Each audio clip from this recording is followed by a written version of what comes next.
ભાવનગરના નિર્મળનગર શેરી નંબર 1 વિસ્તારમાં કામ કરતા અજયભાઈ ધનશ્યામભાઈ રાઠોડ નામના યુવકને કેટલાક શખ્સોએ જબરજસ્તીપૂર્વક ખેંચી લઈ જઈ માર માર્યો હતો.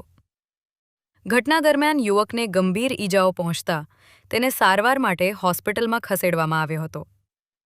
આ સમગ્ર ઘટના સીસીટીવી કેમેરામાં કેદ થઈ ગઈ હતી અને ફૂટેજ સોશિયલ મીડિયા પર વાયરલ થયું છે.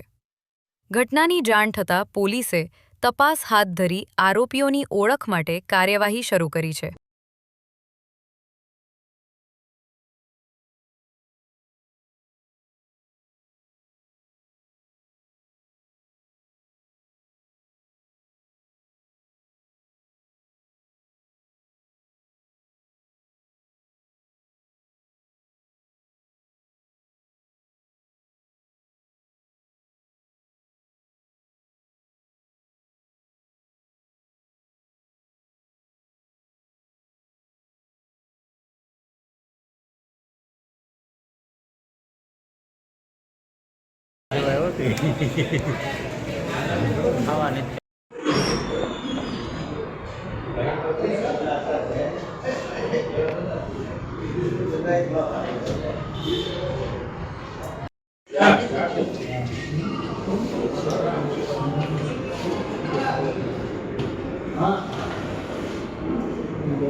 મારું નામ કરણભાઈ ઘનશ્યામભાઈ રાઠોડ છે.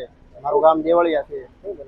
મારો ભાઈ અહીંયા હીરામાં કામે આવે છે. નાથી એને 12:15 ગાળામાં અપહરણ કર્યું હતું. એવડે એ લોકો 4 જણા પીધેલા આવ્યા હતા. અપહરણ કરીને લઈ ગયા હતા બોલાવીને બહાર. પછી અપહરણ કરીને લઈ ગયા એટલે એને અવરાવું જગ્યા ઉપર લઈ ગયા અને ના એને માર્યો બેભાન થઈ ગયો. પછી હું રહ્યો એટલે હું રહીને માથે 2 વ્હીલું ચડાવી. પૈસા કાઢી ગયા છે મારા ભાઈના 15,000 રૂપિયા મેં સવારે આપ્યા હતા. અને એ પૈસા ગયા છે, મોબાઈલ લઈ ગયા છે એક. અને એવડે એ મારતા બેભાન હતા તો મારતા જ થા. પછી મારા સગા સંબંધીએ કોઈ ભાડ્યા છે એટલે એને મને જાણ કરી કે તારા ભાઈને આ રીતે અપહરણ કરીને લઈ ગયા છે. 4 જણા પીધેલા હતા અને લઈ જતા હતા અમારા ગામ બાજુ લઈને મારતા લાવતા હતા. એટલે હું વચ્ચે ભેગો થઈ ગયો એટલે હવે ખટારો આવતો હતો. ખટારામાં એને નાખી દેવાની કોશિશ કરી વાયેલા જોટામાં.